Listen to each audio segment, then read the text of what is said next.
What's good, everyone, and welcome back to Kaya's Commentary Rants, where I give my commentary on a specific topic that I wish to discuss. Before we get down to it, you can follow me on Instagram, Twitter, and TikTok at Kaya R. Pennington, and you can follow Kaya's Commentary on Instagram, Twitter, and TikTok at Kaya's Commentary. Also, be sure to hit the follow/subscribe button and the bell so you get notified when new videos drop. With that, let's kick it into our topic. So, about 2 years ago, I did a video entitled Dear Sleepy Hollow, where I detailed my love of the Fox show, but also the epic downfall that it had. And about a year ago, I did another video entitled Dear Sleepy Hollow, A Continuous Letter, where I went more in depth about the alleged toxic working environment it had that led the show to having the epic downfall that it did. But as I was watching back my Dear Sleepy Hollow video, the original one, I was looking at it and it's like, that could be brushed up on, that could be cleared up, that could be added on, because also people's favorite failed ships and characters who didn't deserve to die discourse has been popping up all over my Twitter. So I've been very good about not really talking about it, because it's really already all up and down my Twitter, and so it's like I just can only talk about it on Twitter so much before I have to just talk it out loud. So that's what this channel is for, and we might be using that as an excuse to just revamp our Sleepy Hollow video.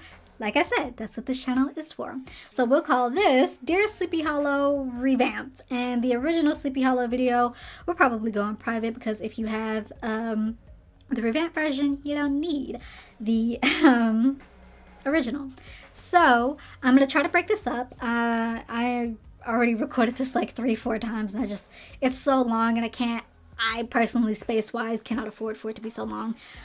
But I'm going to try to break this up. We're going to go into what drew me to the show. We're going to get into pilot summary plus season 1 summary, season 2 summary, season 3 summary, and why season 3 ended the way it ended, the series finale.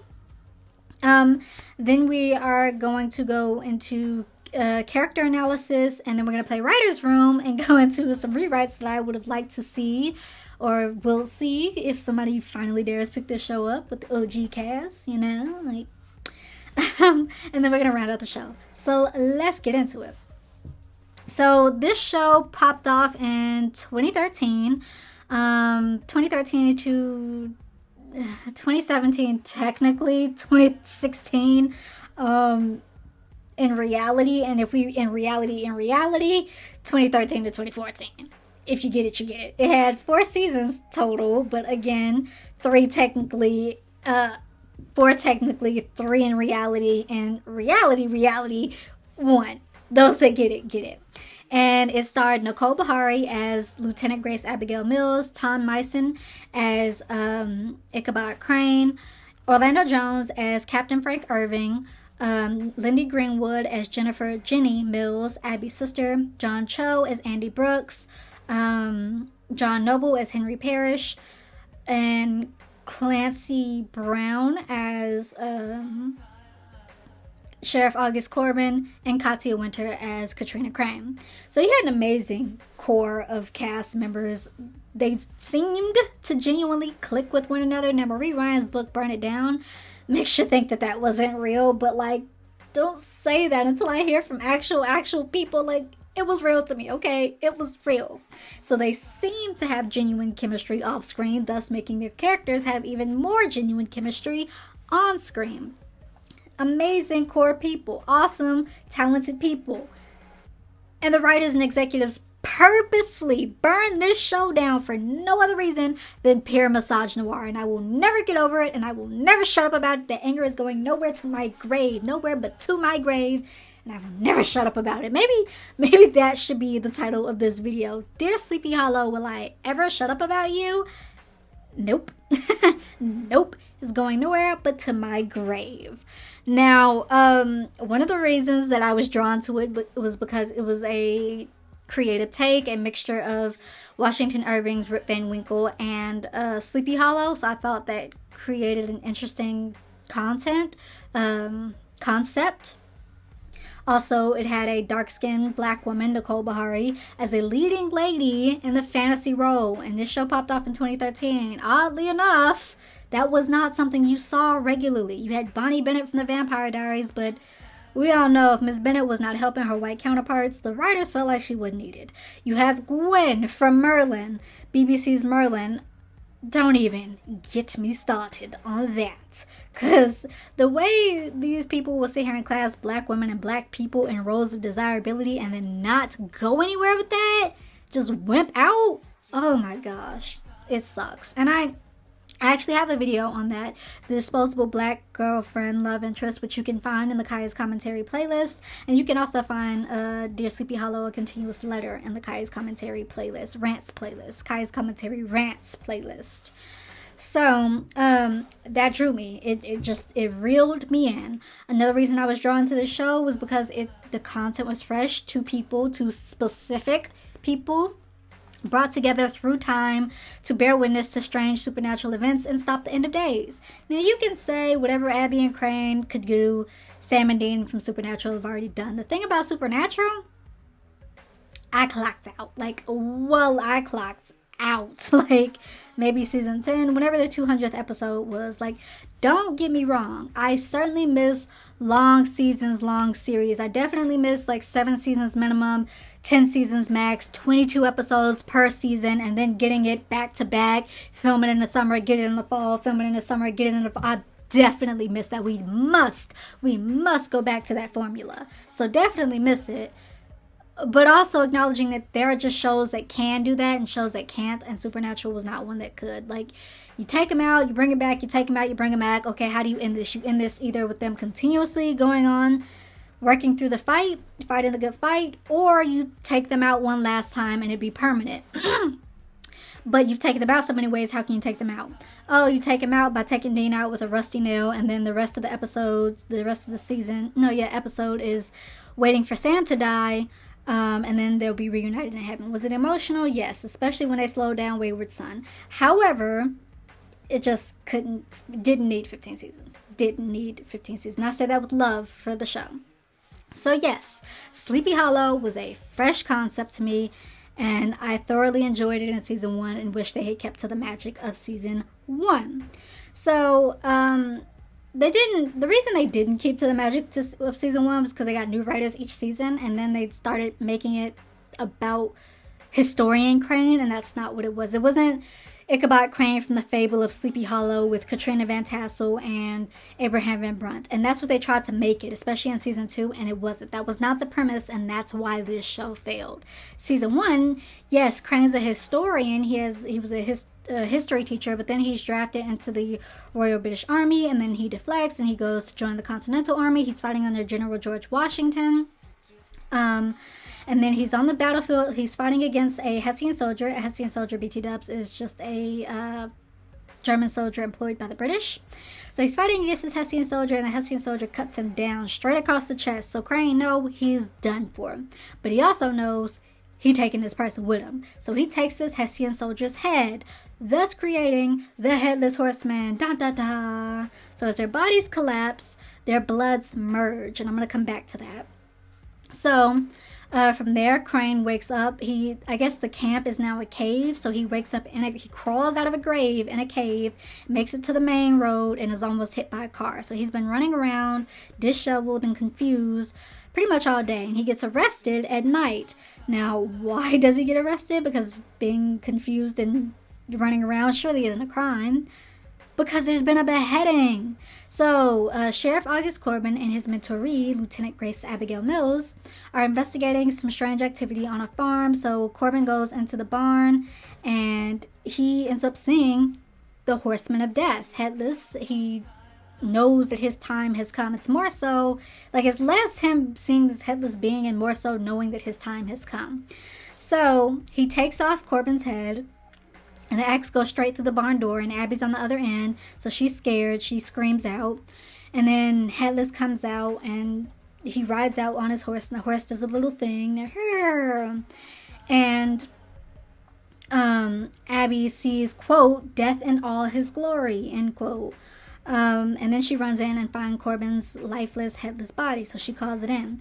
Now Andy Brooks, who was already riding around, he ends up stopping Crane because Crane's running. He's dirty from being in the grave, so he clearly looks like he's running from something. So they bring him into the precinct, and Abbie's like, it's not him. This guy had a red coat uniform, and he had like a branding on his hand. And Crane's like, was it a broad axe? Did he carry a broad axe on his back? And this branding, was it a bow? And Abbie's like, yeah.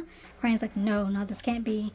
Abbie's like, hey, I'm talking to you. When was the last time you saw him? Crane's like, when I cut off his head. And Abbie's like, who are you? Because it's very clear, like he just described, she didn't tell anybody he was headless, and he described that. So it's very clear that these two specific, I bear down on that word specific, people meant something to each other, or about to mean something to each other, about to go through this grand cause together, and are about to face a trial and tribulation together, if you will. So because the sheriff is gone, they bring in Captain Frank Irving, played by Orlando Jones, and they're about to give Crane a polygraph test because Crane just admitted to a room full of officers that he beheaded somebody, and that's who's running around and beheaded your sheriff.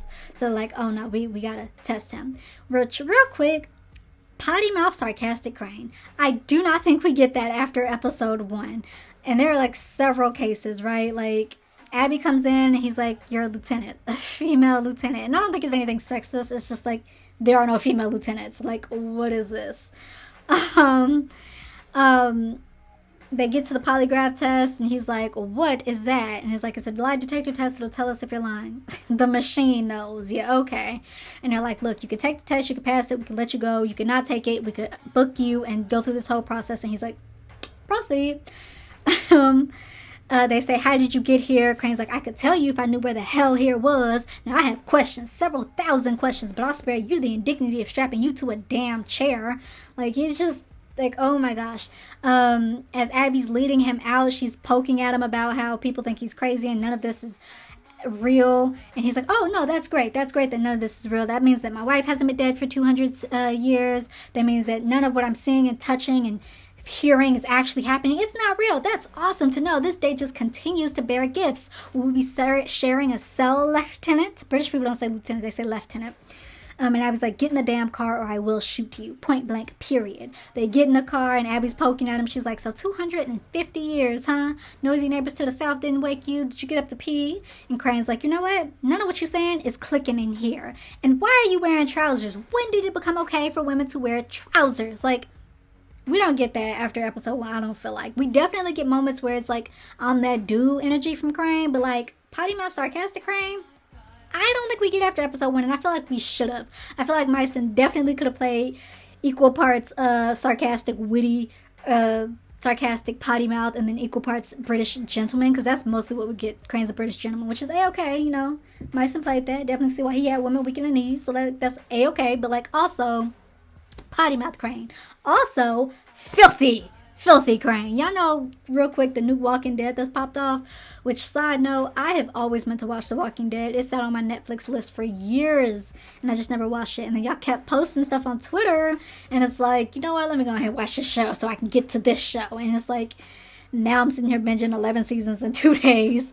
But the stuff that y'all posting with the new Walking Dead, I look at that and be like, that should be Abbie and Crane. That should be Ichabod, which is Abbie and Crane, their ship name, which was definitely a thing. They were definitely in game. They were definitely building up a slow burn between these two people. We're not arguing about it over here. That was the premise of the show. Yeah, it's much of a Lucifer thing. You can definitely thank Sleepy Hollow for Fox's Lucifer because, like, same concept, nearly. Same concept. If Abbie had been white, we would have had Ichabod. But, like, that should be Crane. I definitely feel like Myson could have handled playing the filthy freak in the sheets and then the gentleman in the streets. Like, whew. So many missed opportunities. Anywho. So they give him the polygraph test and he passes it. So they're like, oh, he believes what he's saying. So he needs to go to a psych ward. So Abbie's asking Irving if she can take him. He's like, no. But then he finally relents. And so instead of taking him to the psych ward, Abbie takes him to the cave that he woke up in. And Crane's like, this is a direct violation of your orders. And Abbie's like, you know what? Best part, no one's going to believe you if you say anything. So they find a Bible and it's Washington's Bible. And it's a Bible, but it's also like different, like it has added verses. It speaks more to Revelation and the 4 horsemen of the apocalypse and 2 specific people brought together to bear witness and stop the end of days. And it obviously freaks Abbie out, and she's like, you know what, Field trip's over, let's go. Crane's like, what more do you need to believe? This is all happening. I don't want to believe it any more than you do, but like, it's happening. And Abbie's like, I don't have the luxury of giving you the benefit of the doubt right now. And I also don't need you looking at me like I'm crazy. I can't take that from somebody else. I'm done taking it. And that's a moment for Crane. He's like, again, you can't go through that again. Something happened to you, and that's why you can't believe. What happened to you? And Abbie shuts down, and she's about to take him to the psych ward, but then there's been another beheading. Reverend Knapp. Now, Reverend Knapp is somebody Crane knew in the past. We see them make that connection. Now, Crane has eidetic memory, so he obviously sees that this is a person that was in his time period, but also he knew Knapp. He didn't know Knapp was a warlock, though. So, they get the call that there's been a beheading. The horseman obviously is targeting specific people. He's looking for something, and Knapp even tells the horseman, he says, I'll never tell you where it is. So Irving sees Abbie, and he's like, what are you doing here? I didn't call you, and take that man. Why is that man not to a padded cell? You take him to a padded cell, or you, ma'am, can find yourself suspended, or desk duty, whichever. So Abbie takes Crane to the psych ward, and she's like, hey, whether or not this is happening, this must be very scary for you. I'm sorry. Crane's like, thank you. And then we get backstory on Abbie. So she and her sister both have had a rough life. Their mom went mad, which we later find out was due to supernatural reasons. Their dad would bail, which we would later find out due to supernatural reasons. The sisters have been bounced in and out of foster care. They finally get into a decent home, and they're walking home from school one day, and they see these 4 white trees, and it's obviously something unnatural about them. And then they see a demon in the woods by those 4 white trees. And then they pass out, and when they wake up, it's been 4 days. The whole town's been searching for them. So they get taken in, and Abbie tells Jenny, don't say anything to the doctors. We don't need people looking at us that kind of way. But Jenny does say something, and Abbie doesn't cooperate. So Jenny ends up being in and out of psych wards, and Abbie is the one, for lack of better words, that gets to stay in the quote-unquote real world. So Crane's like, thank you for telling me that. So, Crane ends up getting a visit from his witch wife, Katrina, while he's in the psych ward through a vision. And she tells him, yes, I was a spy for Washington. Yes, I'm a witch. We're part of the secret order. You and this other specific person. We're going for the sake of argument say she knew that this other person was going to be a woman. She knew eventually Crane was going to be paired with another woman, especially since she knew most of the witness mythology and she was kicking it with Abbie's ancestor Grace. We definitely going to say she knew his partner was going to be a woman, and I'm going to come back to that. But y'all are biblical witnesses destined to stop the end of days. When you took out that Hessian soldier, y'all bloods merged, and so now y'all are linked, and so he was the one that was summoned, and you woke up with him. Now he's looking for his head. Basically, when he gets his head, it's just his head and the 4 white trees are basically symbols of like the other 3 horsemen. So when he gets his head, it's just one step closer to them riding. So you have to get his head. It's buried in my grave. His only weakness is sunlight. Get his head, get to sunlight, survive the night, save the day, save the world. Cool. Now I gotta let you go because you're in danger here. He's in danger there because he gets grabbed by the demon in the woods. Also, we find out that Katrina's in purgatory and she's being held there for some nefarious reason. Crane wakes up. And Abbie, while this has been going on, Abbie's been delving deeper into Corbin's work. She finds out that he did know a lot about the supernatural. He believed Abbie and Jenny. He was both of their mentors, but he focused more on Jenny sending her places because he knew she was ready to believe where Abbie wasn't. So he wanted to bring Abbie in, but he knew she wasn't ready. So Abbie ends up going to break Crane out of the psych ward, and Crane tells Abbie what the horseman is looking for, and he also tells Abbie that he also saw the demon in the woods. So Abbie's not crazy. That's a moment for Abbie. She's like, okay, I'm not crazy. You're not crazy. This is happening. Thank you for that. So they go to the graveyard, and Abbie also calls for backup, which comes in the form of Andy Brooks. Now, Brooks works with evil. So in the original draft of episode 1, which I think you can still find on line 3, which is where I got the Abbie sees death in all her glory, Andy Brooks knows about the supernatural, and because it's visited him. He's also had encounters with it. And I think they should have kept that. They didn't. They just make it I'm trying to protect the people that I care about, which would be Abbie. It's unrequited love, but he cares about Abbie. I think they should have, though, because, like, Death is in his house, and he looks at Death, and he's like, yo, I know where to find what you're looking for. Why? It's fine that he's into the supernatural, but definitely we should have went into that backstory, and I can't remember. I don't think that we did. So Abbie and Crane, they found the head. Now Headless is there and they're battling him. Abbie goes to get a gun out of Andy's car, and Andy ends up knocking Abbie out and cuffing her to his car, but she finds a way out of that and cuffs him to the car. And sunlight comes up, so Crane has the head and Headless has to ride off because it's his weakness. And then, so we have the head, Crane and Abbie have the head, and then there's this look between, quote unquote, this look between our two heroes promising more to come from the original draft. So Andy is in holding and they're going to question him, but the demon in the woods comes in and he, excuse me y'all, he snaps Andy's neck and then he goes back into the mirror. Now mirrors and trees, they're all portals to the other world. So he goes into the mirror and he kind of spoofs Abbie and Crane before breaking the glass. And that's episode 1 of season 1. It was awesome. It was amazing. It completely drew me in. Like, awesome. From there, we see Abbie and Crane battle Sandman. So you think it's a normal Sandman. Mr. Sandman, bring me a dream. Ba-da-da. Nope. Not that kind. So they call it Rock-on-Runtius, which is, I forget the specific kind, but it's basically Native American myth, which I love that they would do that. They would take, for the monsters of the week, they would delve into different cultures. Now, they ended up not doing it as much as they went on into the series, or rather they will open up these threads and then completely forget about them and not explain them. And I wish that we would continue to delve into stuff and explain stuff. Don't leave these threads open-ended. So they call it Rock-on-Runtius, and basically it's like a dream demon that's like, you would turn your nose up at your neighbor's plight when you know that could be you. Well, now I'm gonna make you feel hella guilty about it until you take yourself out the equation. We see them battle body-hopping demons and C-Tip, which also mess with Jenny. And that's another reason that Jenny kind of stayed away from Abbie, because in addition to her being upset with Abbie, she had this demon that would occasionally, regularly possess her and be like, take your sister out, take your sister out.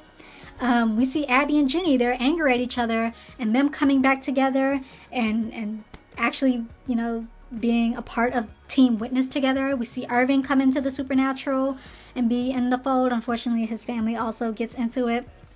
We get allies like the Sin Eater, who is supposed to be a person that takes you, they reach inside you, take your sin, eat it, absolving you of it. You are sanctified, which comes in the form of Henry Parish, who, like I said, is supposed to be an ally, or so we think.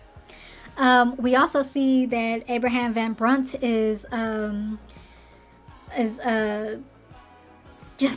we see the Headless Horseman is Abraham Van Brunt, Katrina's former betrothal and Crane's partner and friend, and he ends up taking on that mantle because Katrina ditched Crane. Katrina dumped Abraham to go mess with Crane, and that was his partner and his friend, so they end up fighting in enemy territory, which leads Abraham to dying, and with his last breath he makes a promise to Moloch. Moloch is the demon in the woods.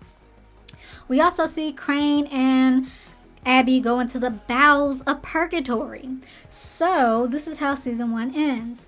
They end up getting a map to purgatory, but it's too dangerous to use, so they have to burn it. But Crane, eidetic memory, he jots it back down. So plot A, the main plot of season 1, stopping Moloch, save the world, stop the end of days.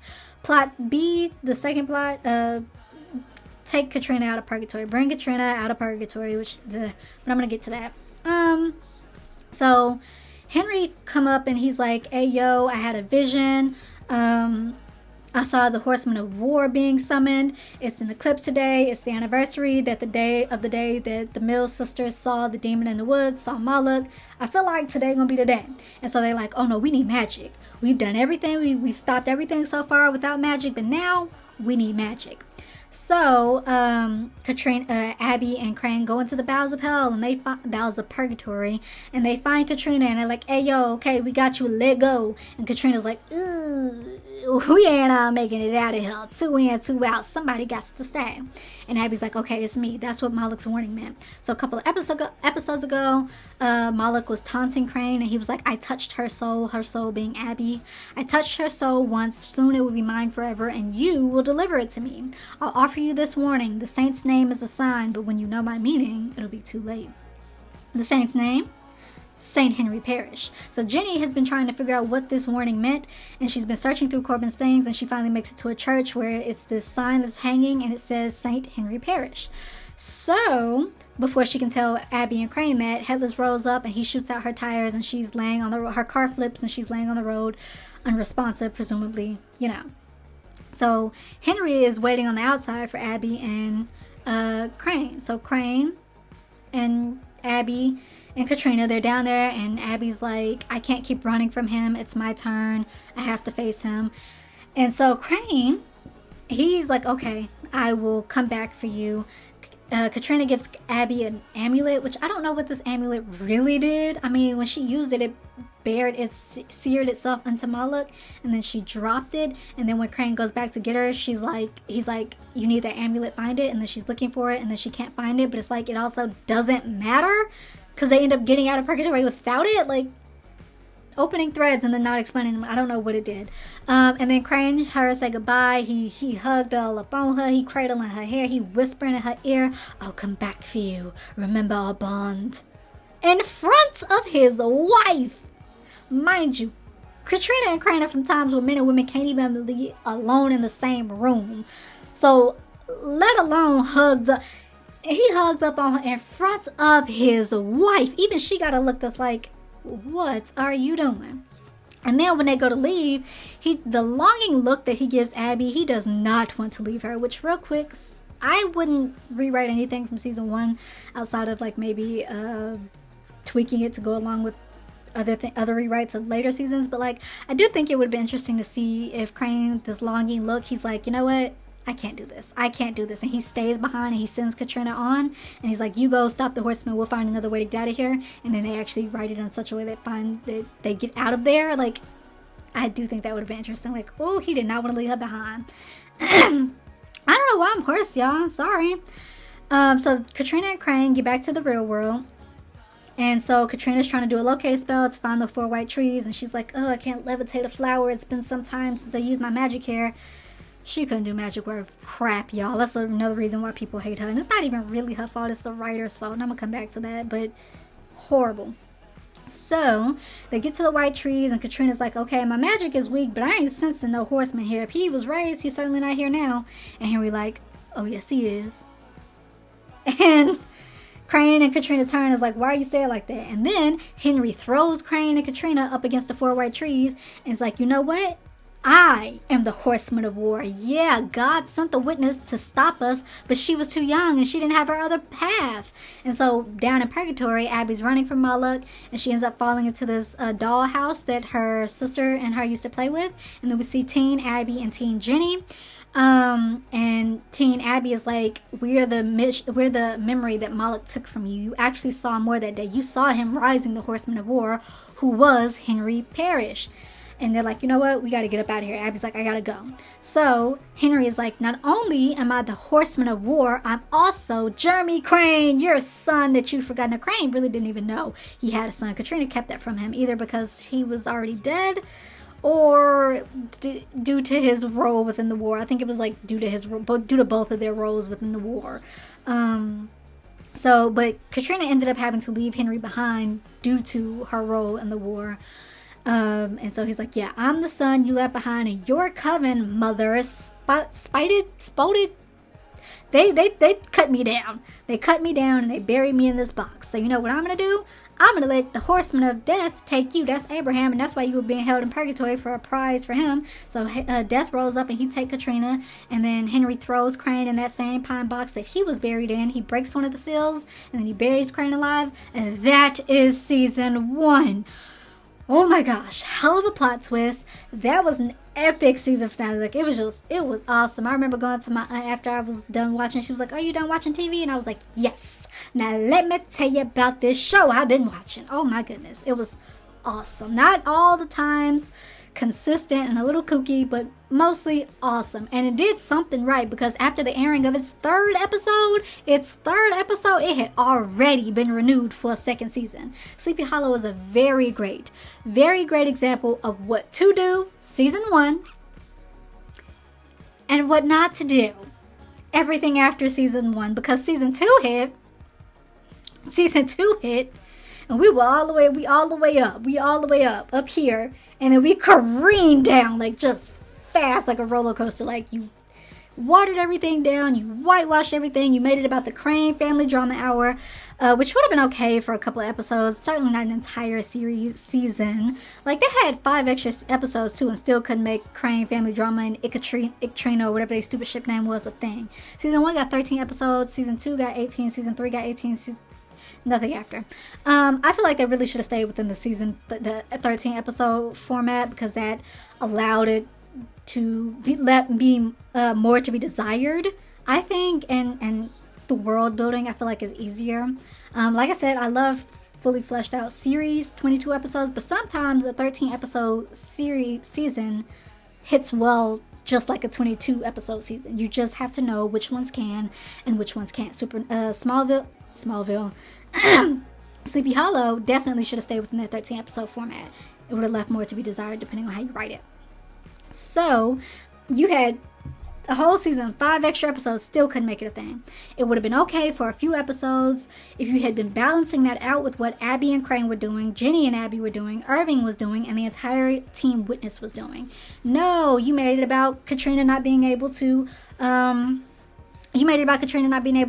adjust, and how she misses the past, and how she wants to continue to try with Henry, because even though this is a middle-aged man at this point, he just needs his mother and his father. Oh, you want to bring in Abraham, and it's like, oh, he took on the mantle of death because of us. It's our duty to undo that.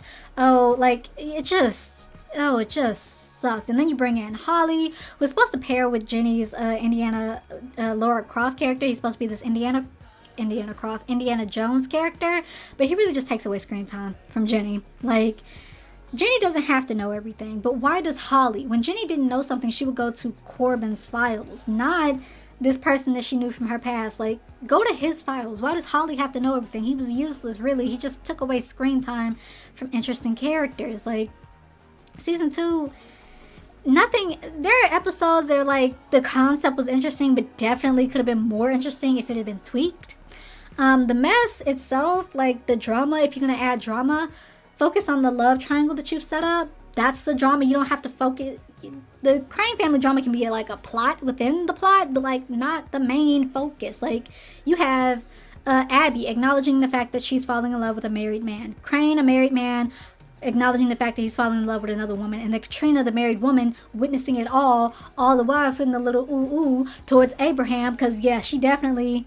I don't think it was just guilt trying to undo what had been done to Abraham. She started humanizing him, and I definitely believe she started like falling in love with him again. So like, there's your mess, and it even involves some of the Crane stuff. It's just like, it would have been so much better, because it shifts Abbie and Crane together, all the while pushing Katrina towards that dark side, which then allows even more focus on Ichabod, because it's Crane acknowledging, not using Abbie as a therapist, but it's Crane acknowledging the fact that this Katrina and all of this isn't working while you are. Like, you are my perfectness and this is my past. Like, so there are things that definitely could have... looks like Kit's about to get restless, so you guys definitely might hear him moving around. But definitely there were things that could have been like interesting, just tweak the concept. And then other things are just like, some episodes are just, one of what was my favorite episodes, Mama's, because it was about Abbie's mother and how she went mad and her role in the supernatural. And I loved it so much because it was Abbie, Jenny, and Irving centered in this season that just was not focusing on them. And looking back, when I go to rewatch it now, I'm of two minds. It's like, one, I have to honor what Nicole Bahari went through to film that episode. She was sick, and they both were, and he got time off, and she didn't, and so she had to push through, and by the end of that, she was disturbingly unwell. So part of me is like, you have to honor that, because she went through so much to make that, and then the other part is like, that just was disgusting to watch. Like, I can't do it. So it's watchable, but it's also like, and then they kill Moloch off in the mid-season finale, and it's like, the other 5 episodes are like, the other 7 episodes are like, oh, what do we do? So it ends with Henry, he's been hidden, and Katrina's been trying to find him. Now, Henry killed Moloch for Katrina. He didn't want to, Moloch was like, kill Katrina, and Henry was like, no, so he ended up killing Moloch. So Katrina's been looking for Henry. She finally finds him, and he's like, yo, I can rock with you. We bond together in magic, and I want to mess with you. I want to have a relationship with you. I want to have a coven with you. Let's get it. And Katrina's like, well, what about your father? And Henry's like, that man mortal. That man ain't one of us. That man ain't one of us. Kick him to the side, sis. So Katrina, under the sway and the guys wanting to be with her son, getting the coven that she was promised but never got, and also presumably tired and jealous of Ichabod, she goes with Henry. Now, when Crane and Abbie find out, this is one of those moments where we definitely get head of the house Crane, because Katrina's like, the fact that I thought that I could make it work with a mortal man, psh, man, please. And Crane's like, you know what, you be wary. You be very wary about what you say, because what you say cannot be unsaid. And Katrina's like, in a way, it's a relief to speak it. The way that I thought I could make it work with us, please. And so Abbie's trying to soothe the blow, and she's like, maybe Henry works some magic on Katrina, and Crane's like, no, that's her. That's her. She made her choice. Which, this entire season, you want him to give up on his family, Katrina and Henry, and then he finally does, but it feels rushed and kind of unearned. Like, he's speaking to her in a way, he's like, I pulled you out of purgatory. This path gonna send you back, and I don't even care. Like, I don't know. You finally want it, but then when it happens, it's like, I don't know. So Abbie ends up killing Henry. Katrina goes back into the past where she's just pregnant with Henry and she's gonna take out Crane. Abbie goes back into the past with her and stops her with the help of her ancestor Grace and past Crane. They come back and Katrina is hell-bent on taking out Abbie, which leads to Crane end up taking out Katrina. He stabs her. And so I guess he's emotional about it. He's holding her in his arms while she fades away, and then Abbie again trying to soothe the blow is like, you had no choice, and Crane's like, yes I did, we all did. So is he upset or not? This man killed his wife for another woman. Like, I definitely think he's to the point where he just don't care no more. So and then Irving comes in. Now Irving, he was in jail, and then they moved him to a psych ward, and then you don't see him for a lot of episodes. They kill him off in the mid-season finale. They bring him back, and he's soulless. He accidentally sold his soul to Henry because they didn't bother telling him that Henry was not to be trusted until way later, even though Abbie visits him in the jail in episode 1 of season 2, I think. So he comes in, and he's saved, and everyone's good. And Abbie's like, she turns to Crane and she's like, you ready, Captain? And Crane's like, ready, Lieutenant. And that's season 2. And I remember watching that and being like, ooh, that's a finale. Like, how do you come back from that? Because that feels so finalizing. Like, how do you come back from that? Are you coming back from that? They came back with a soft reboot of season 3. So Irving's gone. They didn't want to pay Orlando Jones what he was worth, so he left. Kudos, knew he worth. They were also like, his character doesn't fit in the direction that we want to go in, which, what are you talking about? What?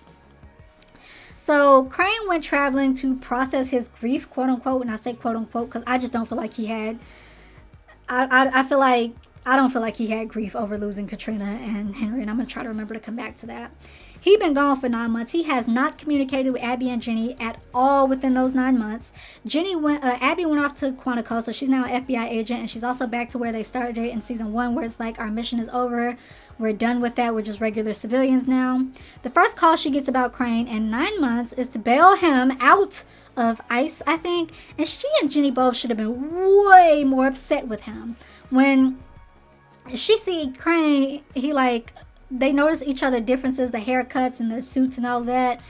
And they're like, we got a lot to talk about. Oh, you think? Yeah. And then they bail him out and it's quick. And then with him and Jenny, same thing. Like, no, Jenny should have been like, you know what, Crane? Family ain't always blood. And the way you sit there and ditched us for 9 months, family ain't always blood. Don't do that again. Abbie, the person who's been very important to my life, hell, even had a part in me and my sister coming back together, consoling me when, like, the only other person, Corbin, was gone, and now you leave and don't say anything for 9 months. Like, they should have been way more upset with him. And not to invalidate his grief, but I feel like it wasn't a grief at losing them.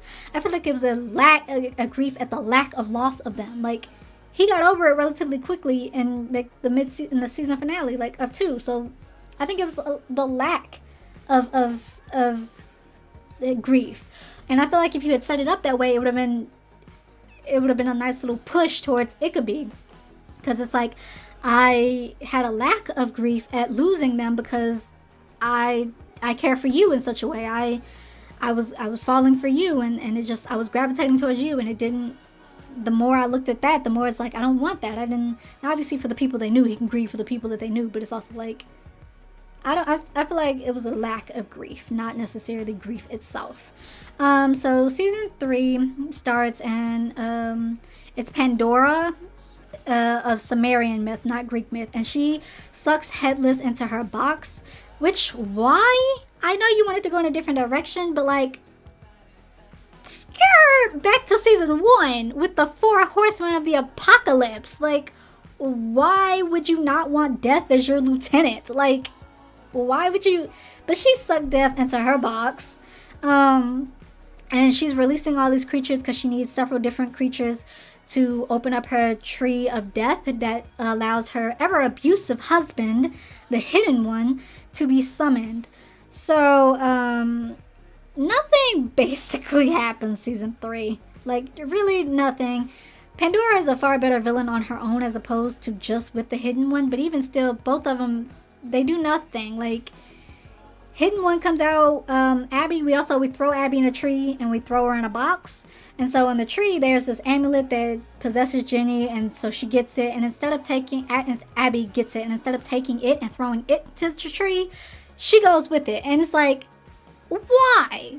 Because they were really supposed to kill off Abbie Mills at the mid-season finale, but I think writers got cold feet. But it's like, outside of that, throw it into the tree, sis, not you. But the Hidden One's there now, and he takes power from Pandora. He bitches and he moans about, oh, this, oh, that. Oh, I'm still weak. Oh, this world, when I finally decide I'm going to do something. Oh, this world's going to be in for it when I finally decide to do something. Pandora ends up having to switch sides and go work with the witnesses because the Hidden One ends up turning on her. And so they ended up breaking Pandora's box and they put it back together, but the only way to really refuel it to stop the Hidden One, who is this unkillable being, the only way to really refuel it and stop him is to have one of the witness essence be inside the box, fill the box. So, of course, that's Abbie. And this is like 20 minutes into the episode. They throw Abbie into a box, and then they take out the Hidden One, and then Crane's like, okay, we did what we were supposed to do, and they let Abbie out the box. And Pandora's like, I could, but no. Which, the Hidden One is this unkillable being, and you talking to the 2 people who killed him, who figured it out, and all you've done is take his powers. Why are you taunting us? Like, and then she goes to try and raise a coven, but in a church, but people run, and it's like, I don't know, lock the church doors and be like, you are going to follow me either out of respect or out of fear, but like lock the doors and make them follow you. But that doesn't happen. So they meet up, Crane and Jenny meet up with Pandora again, and they have Headless's head, and so Crane takes the head and he summons Death from her box, and so he's like, take her down. He says, horseman, I call you forth, which Headless should have came out the box swinging, because the last time he saw Crane, the woman that he cared about, Katrina, was dead at Crane's hands. So it was like, why would I not just immediately start attacking you? But also I get, because the lady that sucked you in the box, you want to attack her. So he takes his head, and instead of putting it on his neck, he starts looking around like he needs it to see. But it's like, Headless has always been able to see without his head. So why are you looking? Like, I get it, glowing, I guess, is like a reference to the cartoon or whatever, but like, put it on though. You don't have to. And he's looking at it like he needs like a guide. And so he finds Pandora, he sling slish her. All she's done is taken the Hidden One's power. So why is it that he was able to sling slish you? Maybe that's why she didn't want to be rolling with the Horseman of Death, because he was the only one who would kill her. I don't know. And so Crane is like, okay, you dying, let Abbie out the box. And Pandora's like, oh, you love her, don't you? She's your hope, your world, your everything. And they do that twice. They visit Betsy Ross, and Betsy is like, oh, your heart belongs to Abigail Mills. Like, they do that. They, even in this episode, and they have Crane carrying Abbie. Like, they give us so much stuff in this episode and still go out the way that we went out. And so Pandora's like, you love her, she's your hope, your world, your everything, but I took that from you. She dead, she gone. And then Pandora blows up the box. We get this disjointed montage of Abbie and Crane saying goodbye, and Abbie is basically telling Crane, oh, this is your journey, it was all about you. I was there, me, the dark-skinned black woman, was there to carry and uplift you, the white male, who definitely was supposed to be my love interest, forward. It ended up being all about you, even though you were brought from the past to pair with me. It's all about you. And then Crane gives Abbie a kiss on the hand, which very much should have been a mouth-to-mouth kiss. And then Crane wakes up in the vision and he has to tell Jenny, and that's season 3.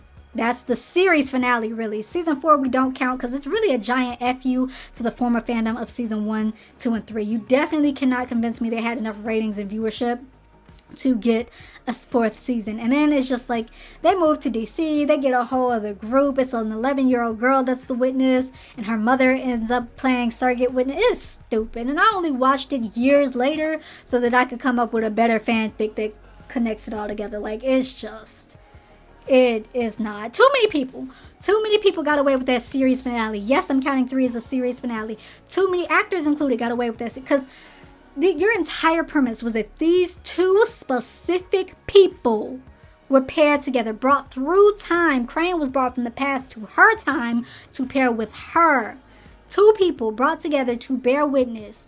You make a point. They made several points to bring about how Abbie, all of Abbie's other members who were in the supernatural were cut down before their time. They make points to mention how it's also a fear of Abbie's to be cut down before her time. They make points to bring up how Crane is like, no, we will be victorious or defeated together. You, Abbie Mills, are going to be the one that makes it.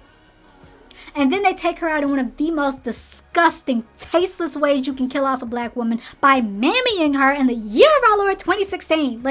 And then add an insult to injury by making her okay with her ending. Crane has lines that's like, your whole life has come together. You're an agent now. You've come together with your father. They do bring in her dad, and they get super cool. And you're just going to give it up. And she's like, Too many people, and actors included, too many people got away with their series finale. Them writers are not seeing the pearly gates. Dishonor to all of y'all. May you never know comfort. Dishonor to your pens, to your papers, to your keyboards, to your writing software. Dishonor. May you never dishonor. Too many people got away with that series finale. And let's quickly talk about why Abbie Mills has done what she needs to do.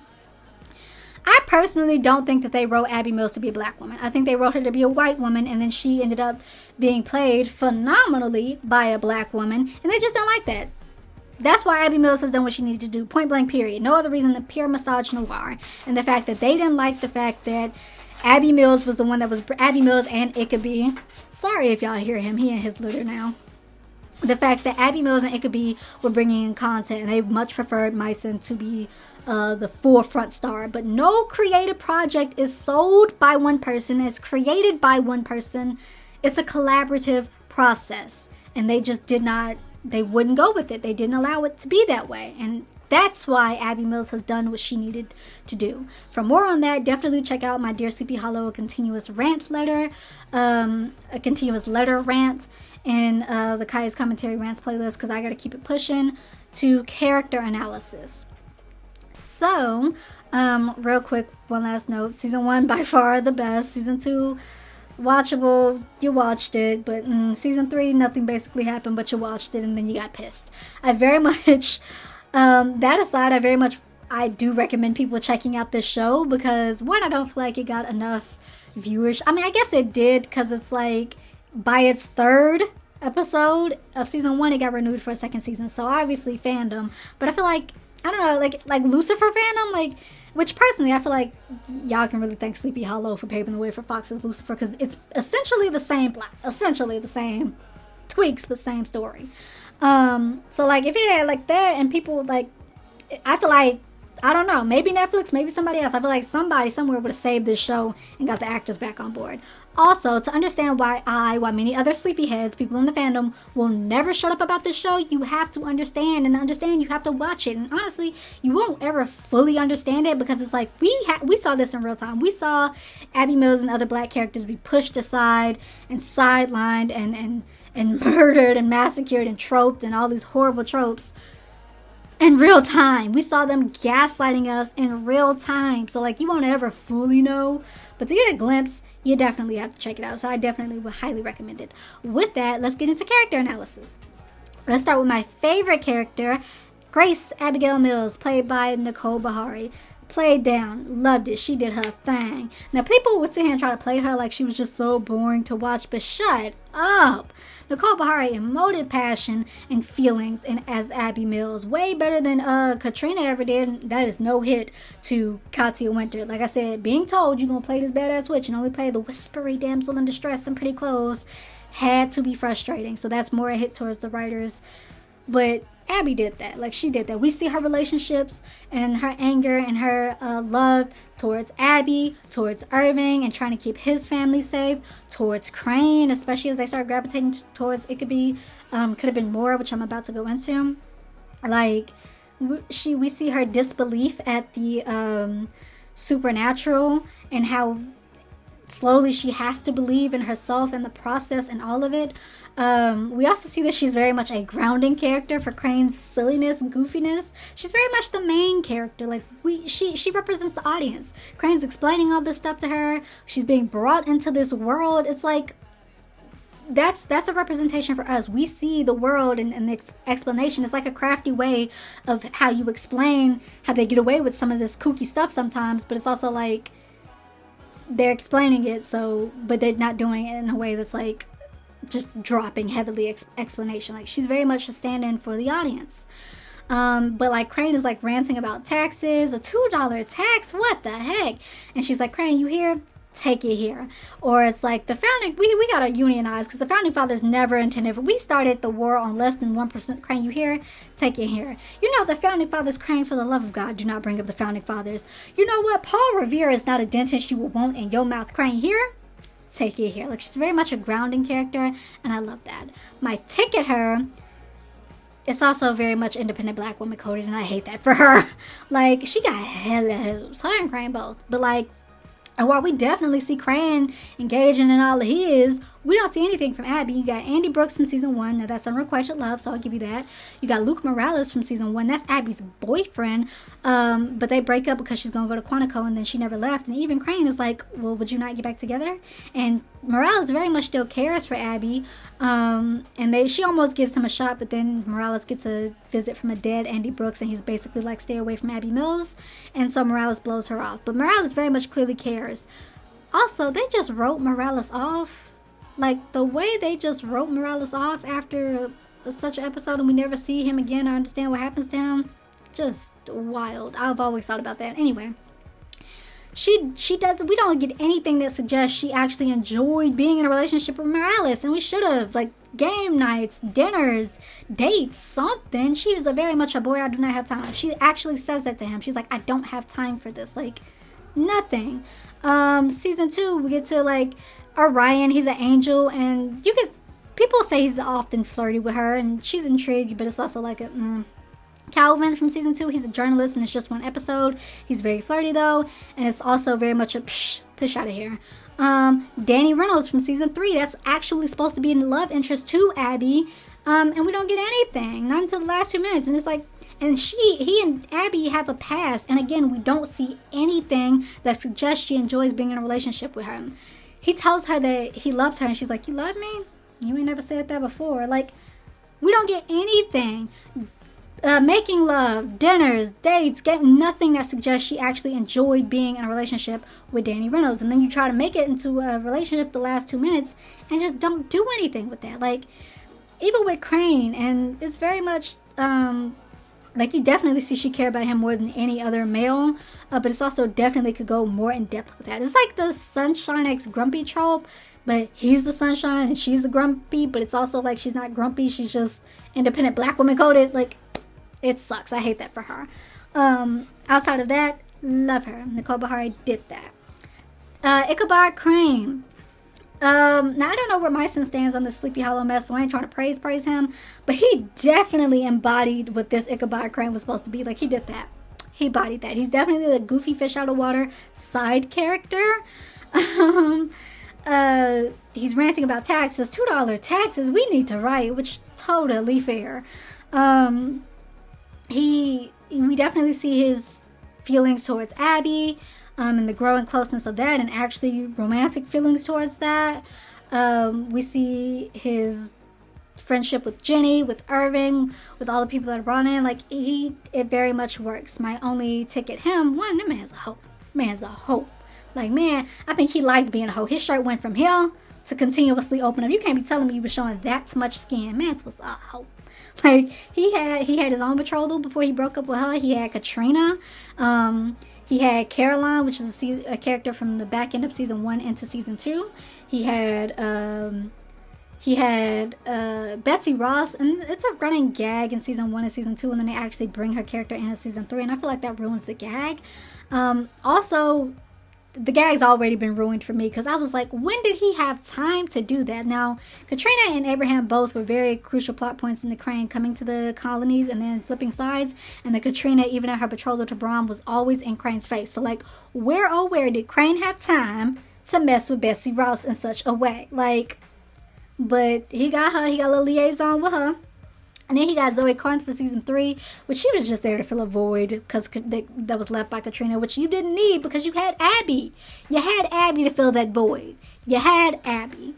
My only tick at him, my real tick, I suppose, is that his inability to let go of things, of Katrina, of Abraham, of Henry. He let Katrina talk him into, like, trying to not give up on Henry so much or Abraham so much, and just not willing to let go of Katrina so much. And I feel like, do it. Let go. Don't use Abbie as a therapist, definitely, but, like, also write it in a way that acknowledges that she's gravitating towards Abbie and letting go of that past that's just not working in this century. Like, these people don't want to change. Like, let them go. And then when he finally let it go, it was like, no, you gotta do that better. You gotta write it in such a way that he's throughout the season gravitating towards Abbie and coming to terms with letting that go, not just randomly letting it go at the end. Like, even if that is what we want the entire season, like, there's a way to do it. Outside of that, loved it. Also, he's very much a grounding character for Abbie, and I like that a grounding character had a grounding character.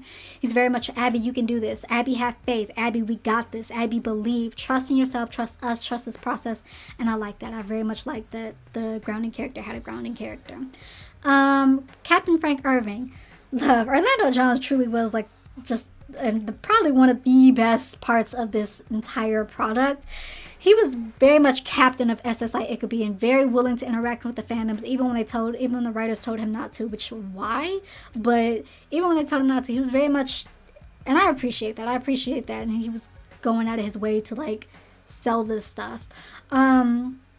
I like his character. I don't know why he allowed Abbie and Crane such leeway, because they were coming up with some crazy cases, and he would just be like, yeah, just give me something real, okay? And then when he finally gets brought in, like, he's very much a cynical character. He finally gets brought in. He's very much like, I feel like I need to call the governor after seeing the Headless Horseman.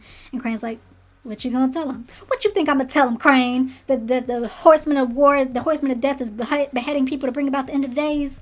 For further question, call Ichabod Crane, the man who beheaded him in 17. Like, what you think I'm gonna tell him, Crane? Like, I loved it. My only tick at him is that I really wish he hadn't confessed to that crime in season 1, because you wrote every character is in a dire situation, yes, but then you wrote it in such a way that you didn't know how to get him out of that. You didn't know how to utilize him. I just feel like there had to be a better way that kept his shield, that kept base, the solid foundation of how they solve crimes, you know? So very much. Outside of that, loved it. Jenny Mills, again, don't know where Lindy Greenwood stands on the Sleepy Hollow mess, so I ain't trying to praise her, but I do love her portrayal of Jenny Mills. I remember watching it for the first time and be like, hey, that's Sonia from Nikita. And I was like, how is she doing that and doing this? And then I realized she wasn't even in season 4 of Nikita. But it was very much a, hey, that's type moment for me, and I was excited from the get-go. I definitely love her badass moments, her Lara Croft moments, her kick butt moments. You definitely feel the energy between her and Abbie as far as like sisters, being angry with one another, being happy with one another, joking with one another, chilling with one another. I definitely feel like you feel like they're sisters, and I love that.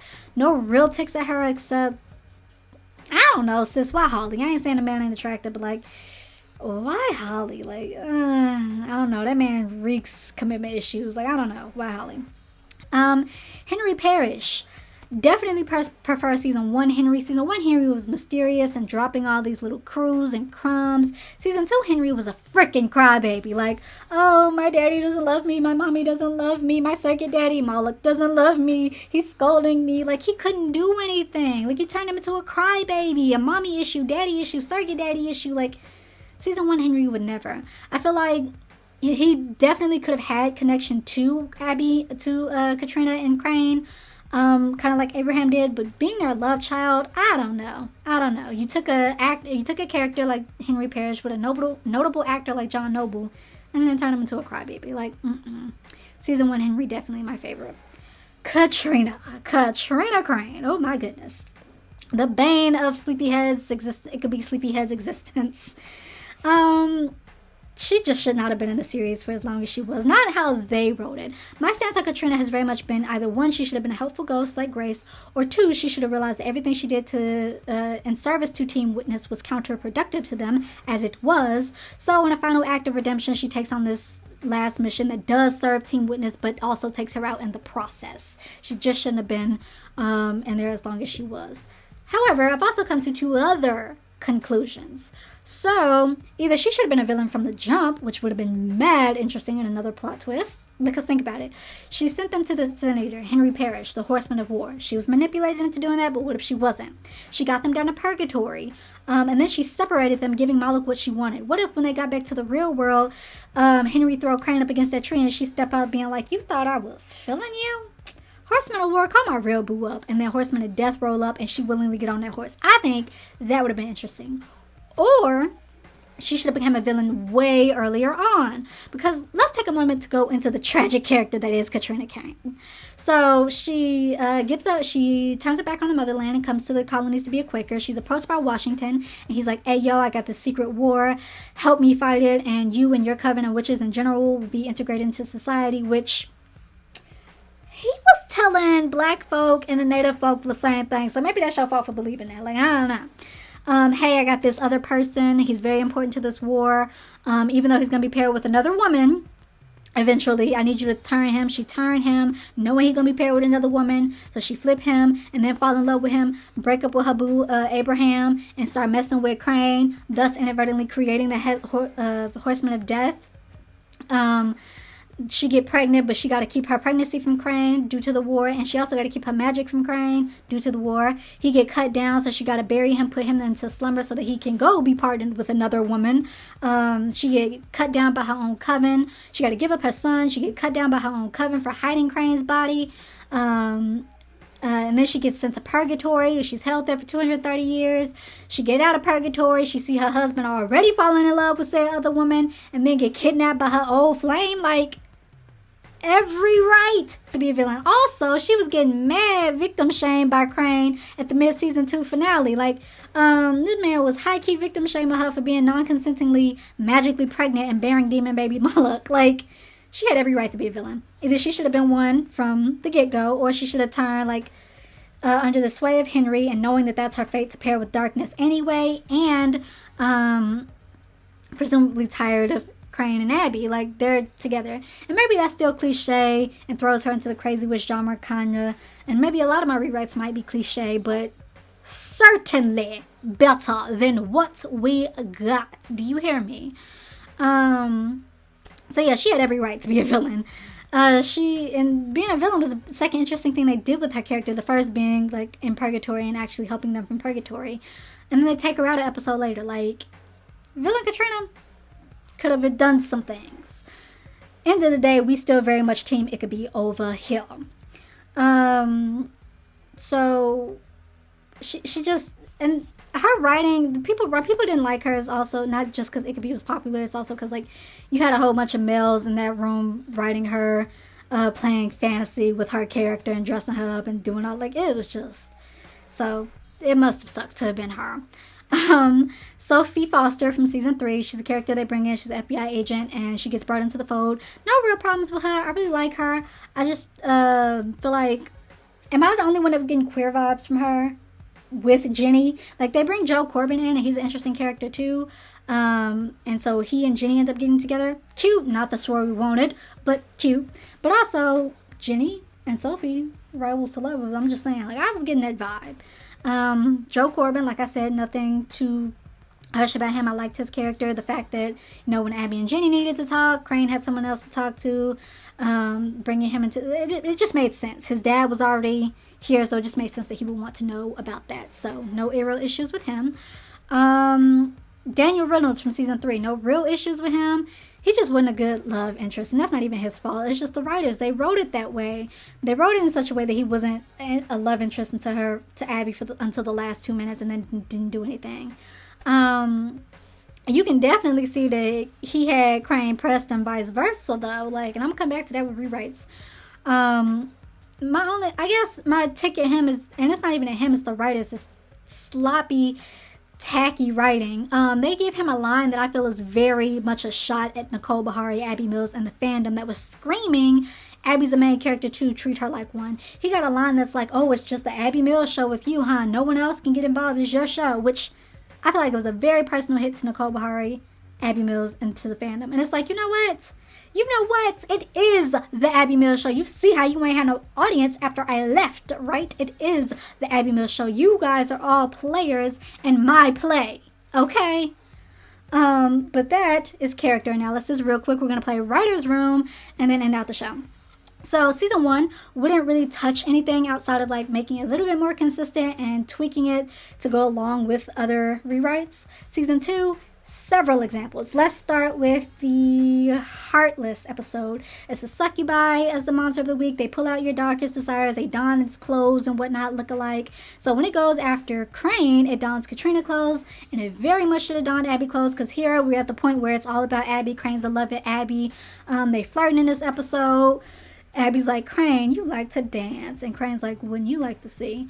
No one says that and looks that way and says that platonically. Please, you guys are killing me here. Like, definitely, everybody knew Ichabod should have been a thing. Even the writers knew, and they would definitely sit there and gaslight you with it until it was actually time to give you Ichabod. Everyone knew it was supposed to be a thing, though. So definitely, it should have donned Abbie's clothes and poked at him about Abbie, which would have served as a nice little thing for, like, plot for him gravitating towards Abbie. Mid-season finale, Crane's basically victim shaming Katrina about getting non-consentingly pregnant, magically pregnant, and bearing demon baby. He's like, you failed to go do what you were supposed to do over there. You couldn't do your magic. You couldn't take out Moloch. You ended up being a vessel for him. Sometimes I question the very ideals of our marriage. That's tough. Katrina should have clapped back though and been like, you know what, husband? So do I. Tell me, dear husband, how many times you have fantasized about Abbie Mills? Tell me you feel nothing for her but friendship, and I shut up right here and now take the blame. Because I know what I see. I'm not crazy. You feeling her, ain't you? Tell me, let me know something. And then after some silence and some jaw cleansing, he would have been like, you know what? I would have never acted on anything. So we get that admission. And then Katrina's like, you know what? Until this is over, we're just soldiers in this war and nothing more. And then Crane agrees. Later, the Orion episode where Katrina basically propositioned Crane with sex and he says no. Again, a nice little moment to clap back and be like, you know what? You are a man in the 21st. You know what? Let's take gender out of it. You are a person who woke up in the 21st century. You've been asleep for 250 years. You come to this time where they are a lot more debatable, accepting about the nude body. And you telling me you ain't got no feelings? No feelings? And if you're not getting it from me, who then are you getting it from? Abbie? You getting it from Abbie? And then Crane insulted on his behalf, and Abbie's is like, how dare you? And Katrina's like, I know what I see. I am not crazy. I know what I see. Tell me straight up. You feel her. Just let me know something. And after some silence and jaw cleansing, Crane is like, you know what? Yes. Does it comfort you to know that Abbie has a place in my heart that I can't fully explain to you? Do you feel better having that knowledge? I assure you, I don't feel better having the knowledge that Abraham clearly has a place in yours. But here we are. So what do we do? And then he storms off, and Katrina breaks glass to show us her magic building. She's moving towards the dark side and whatnot. Like, you had your messy drama right there. You didn't need to add in the Crane. You had all that drama right there. You did not need to add anything. Season 2 finale. Irving was hinting at that his family might have witch blood in them, and I feel like explore that definitely and take it a step further and explore Abbie and Jenny having witch blood. They got Grace book of journals, they got their mom's book of African spells. Grace was a witch herself, but she was a practitioner. Like, where my black witches at? And I feel like that would also serve as a nice little plot point to push Crane forward to very much needing to stop Katrina and Henry, because it's like he's on his own. Abbie and Jenny and Irving are all affected by this magic. So he had, like, definitely. And then you get to season 3 and they have magic. So, like, definitely think you should have focused on that and doing that. Season 3 rewrite, like I said, 1, keep Irving. He has his badge back and everything. Abbie and Jenny should have been a lot more upset with Crane. Irving too. Danny comes on the scene and he immediately has Crane pressed. Focus on that love triangle now, because Danny, he got Crane pressed. He rolled up and Crane rolled up straight behind Abbie, and he was like, we was at home having dinner. And we got the call and it came here. So you two are, Crane has a slight nod. So back off, buddy. Like, definitely go into that. And Crane, vice versa, has Danny pressed. In the episode where Danny gets attacked by a rational bee, I feel like it should have attacked Crane too. And they both should have been picking and prodding at each other. So Danny's like, Crane's like, you don't know the first thing about Abbie. Danny's like, I know I was there out of the 9 months that you weren't. And I know I must grate the hell out of you that I have a place that you can't. And Crane's like, 9 months? You think you 9 months? Nigga, I'm sorry, let me bleep that out. Sir, we fated. We're fated. Like, I definitely think they should have had that going. Pick and prod at that love triangle that you were supposed to have set up. Take Zoe out of it. We need more of Abbie and Crane coming together. He's cooking her romantic dinners. They living together. They give us all these stupid little innuendos, and I hate it because it's like Crane has this device that he can see Abbie, and she's like, hey, Crane, you promised me you weren't going to use that thing to spy on me. He's like, I'm not spying on you. This is a crime against pastries, nothing more. And it's like, Abbie sis, we know if Crane wants to see it that bad, he could see it willingly. You know that. Delve into that. Like, we get all these scenes. Don't throw them away. Do it. Let's see them having dinner. Like, oh my gosh. Season 3, it's where the Hidden One and Crane are trapped in the archive together. I feel like Abbie should have been in that room. And Crane, so the Hidden One is threatening Crane, and Crane's like, you should know I've died before, I don't fear death. And the Hidden One is like, well, know that her death will be slow and painful. And then he actually does something against Team Witness and wounds Abbie. And so now you have Jenny, Joe, and Pandora on the outside working how to figure out how to get them out with Sophie too. And then you have Abbie, Crane, and the Hidden One in there, and Crane's cooing over Abbie, and the Hidden One is so disgusted. He's like, ugh, love is such a weakness. And it's like prodding at their loving each other romantically, and also they clap back and be like, so Pandora must be a weakness for you. And then when the spell finally gets dissolved, Abbie's wound heals itself. Like, so many missed opportunities. Betsy Ross could have been there as like a Grace character. Like, we really need more of Grace talking and less of Betsy Ross. Sorry, not sorry. Like, or butts oh my goodness, Busty Ross as they called her.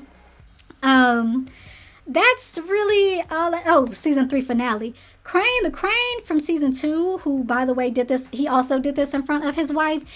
Abbie was going to go console Irving, who was dying, and Crane grabs her by the waist from behind, pulls her into his chest, bows his head into her neck in front of his wife. Mans was insane for that. That Crane would not allow Abbie to sacrifice herself to that box. He is so over that. He would have grabbed her, he would have stopped her, he would have kissed her, he would have told her he loved her, he would have sacrificed himself to that box. And then we get this nice little setup where Crane is the one that needs saving, he's on his own little journey, and Abbie is the center focus of helping him. Like, that Crane would not have allowed her to do that. Like, he just would not have.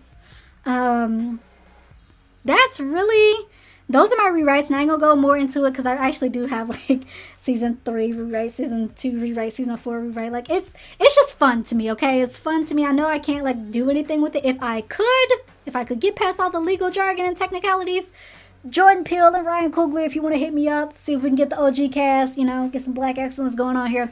Outside of that, it's just fun for me to rewrite stuff, especially stuff like this that could have been great with some tweaking. And I know my writing, you know, my scripts might not be awesome, but certainly better than what we got. And it also just helps me, gets the creative juices going for original content. So it's just fun to rewrite. So I actually do have rewrites, so I'm not going to tell y'all anymore. But that really is my rant, my Dear Sleepy Hollow Revamped. Will I ever shut up about you? Nope. That anger is going nowhere but to my grave. Especially every time you will hear me talk about it, every time it comes back up on Twitter. But this is 114, which is still longer than I would have liked. So we're going to go ahead and cap it out here.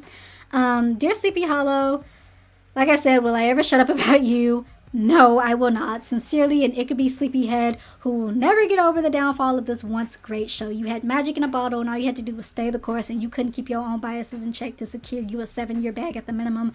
You suck. Dishonor to ya. With that, that's Kaya's commentary rants, and that's all I have. Thanks for listening and watching. If you like this episode, be sure to like this episode. Hit the thumbs up button. Leave comments down below. Let me know any of your thoughts and opinions. Did you watch the show? Are you going to check it out? Were you an Ichabod shipper? If you weren't, I don't care.